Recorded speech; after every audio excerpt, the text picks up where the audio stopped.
Hi friends. இப்போ தமிழ் சினிமாவில் முன்னணி நடிகையாக இருந்த ரேவதி அவர்கள் ஒரு இன்டர்வியூவில் ஒரு ஷாக்கிங்கான செய்தியை ரிவீல் பண்ணியிருக்காங்க.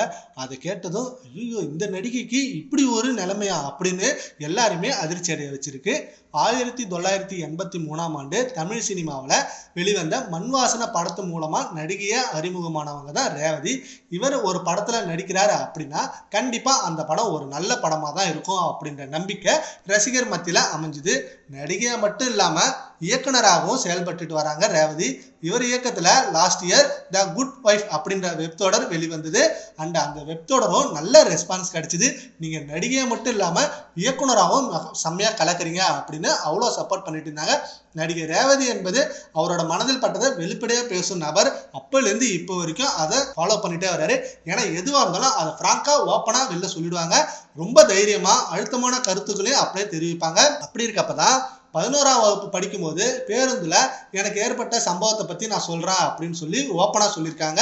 நான் 11ஆவது படிக்கும்போது பேருந்துல என்ன ஒருவன் தவறா தொட்டான். நான் யாருக்கும் பயப்படல.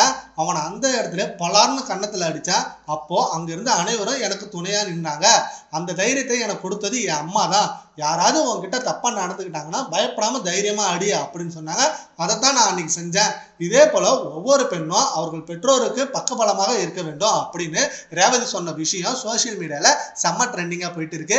ஏன்னா இப்ப நடக்கிற இந்த இன்சிடென்ட் நிறைய இப்ப ரேவதி சொன்ன விஷயம் எல்லாருமே ஏத்துக்கிற மாதிரி தான் இருக்கும். யாராவது ஒருத்தவங்க நம்மகிட்ட தப்பா வந்தாங்கன்னா அதை பலர்னு அந்த இடத்துல அடிச்சாதான் அது எல்லாருக்கும் தெரிஞ்சு உங்களுக்கு சப்போர்ட்டிவா வந்து நிற்பாங்க அப்படின்னு சொல்லியிருக்காங்க. சரி, ஓகே ஃப்ரெண்ட்ஸ், நடிகை ரேவதி சொன்ன இந்த விஷயத்தை பத்தி உங்க ஒப்பீனியனை நம்ம கமெண்ட் பாக்ஸ்ல கமெண்ட் பண்ணுங்க. Thank you friends.